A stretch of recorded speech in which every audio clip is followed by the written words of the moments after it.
Halo semuanya, kembali lagi di All About Batak Toba.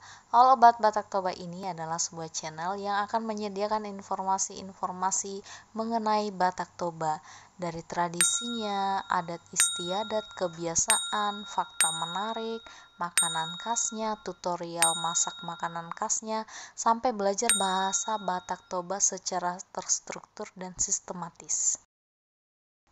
Sebelum kita lanjut ke topik, aku mau ajak kalian buat tekan tombol subscribe-nya, tekan tombol loncengnya juga. Jangan lupa like dan komen, dan share ke teman-teman kalian yang kalian rasa akan sangat membutuhkan informasi yang ada di konten ini.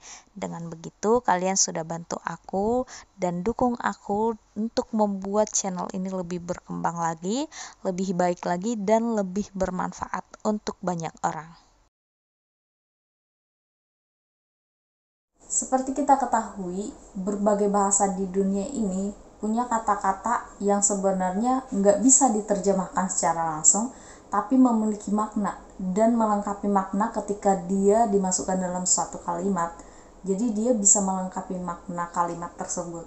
Nah, dalam bahasa Batak juga ada banyak kata-kata yang nggak bisa diterjemahkan secara langsung, tapi memiliki makna dan bisa melengkapi makna satu kalimat.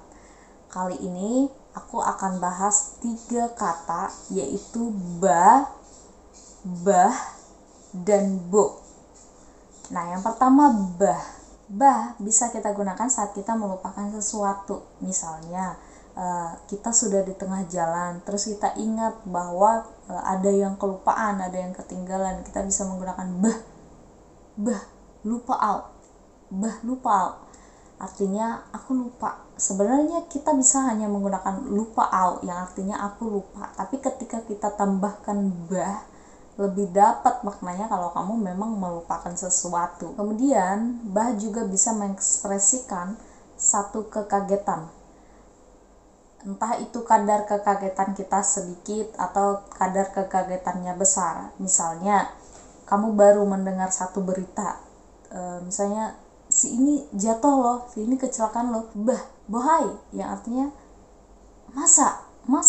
Sebenarnya kita bisa bilang bohai, tapi kalau kita tambahkan bah, lebih kental maknanya gitu.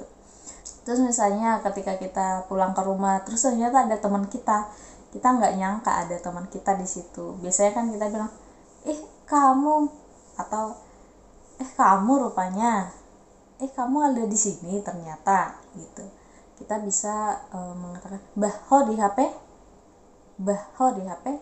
oh itu kamu ya gitu.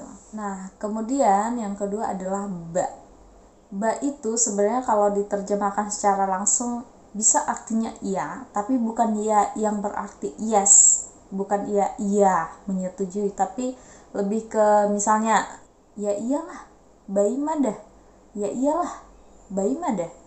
Sebenarnya bisa kita pakai iyalah, bisa gitu juga kan, imada gitu, tapi lebih imada, lebih menekankan ya iyalah gitu. Atau ya kamu lah gitu, terserah kamu gitu.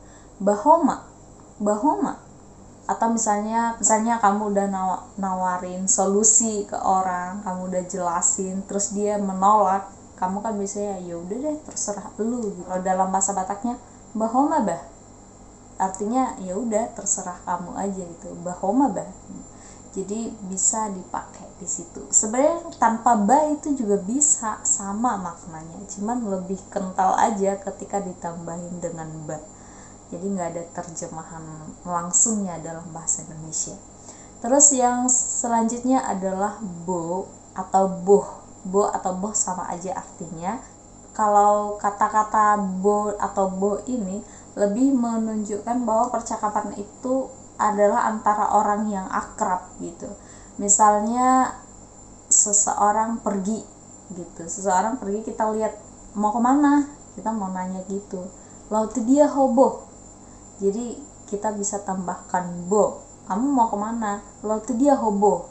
Sebenarnya bisa kamu mau kemana gitu, tapi kita lebih menunjukkan keakraban, menunjukkan bahwa percakapan itu sangat ringan, sangat akrab, kita tambahkan bo. bo itu bisa kayak meringankan percakapan lah, meringankan membuat percakapan itu lebih akrab. Atau contoh lainnya, kamu kesini bentar deh, sini deh bentar.